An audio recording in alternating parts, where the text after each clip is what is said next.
நம்ம காட்டில் வர வர தண்ணீர் பஞ்சமும் உணவு பஞ்சமும் ரொம்ப அதிகமாகிட்டே வந்துட்டுருக்கு. அது மட்டும் இல்லாமல் மற்ற விலங்குகள் நம்மளை வேட்டையாட ஆரம்பிச்சிட்டாங்க. கண்டிப்பாக இதுக்கு ஒரு தீர்வு நம்ம கண்டுபிடிச்சே ஆகணும். அப்போ நம்ம பாதுகாப்பான காட்டையும் எங்கே உணவும் தண்ணியும் அதிகமாக கிடைக்குதோ அந்த காட்டையும் தேடி போகலாம். அது எப்படி நம்ம பிறந்து வந்த காட்டை விட்டுட்டு வர முடியும்? என்னால் எல்லாம் வர முடியாதுப்பா. நீங்கள் போகிறவங்க போங்க. அவங்க வரலன்னா என்ன, நம்ம போவோம். வருங்கால சந்ததியை காப்பாற்றுறதுக்கு நம்ம தான் முயற்சி எடுக்கணும். நம்ம காட்டிலே இருந்திருக்கலாமா? இவ்வளோ தூரம் நம்ம ரொம்ப கஷ்டப்பட்டுட்ருக்கோம். அப்படியெல்லாம் யோசிக்கக்கூடாது. நம்ம தான் நம்ம சைடு இருக்க மாற்றத்தை கொண்டு வரணும். உங்கள் கூட இருந்த 2 பேர் இங்கே வேறு காட்டுக்கு போயிட்டுருக்காங்களா? வர வழியில் பார்த்தா ரொம்ப கஷ்டப்பட்டு போயிட்டுருக்காங்க.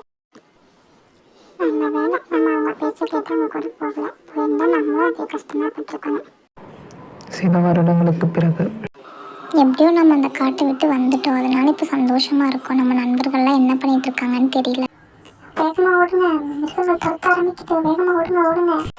என்னப்பா நீங்கள் இவ்வளோ விலங்குகளுக்கு பயந்து ஓடிட்டு இருக்கீங்க? அவங்க அன்றைக்கும் ஃப்ரெண்ட்ஸ் காட்டை விட்டு போனதுனால இன்றைக்கி எவ்வளோ சந்தோஷமாக இருக்காங்க தெரியுமா?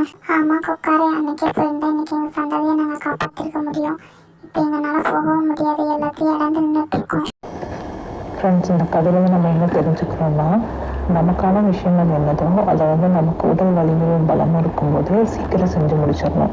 மற்றவங்களோட பேச்சை கேட்டுட்டு அதை பண்ணாமல் இருந்தோம்னா கடைசியில் நம்மளுக்கு தான் அது ஆபத்து.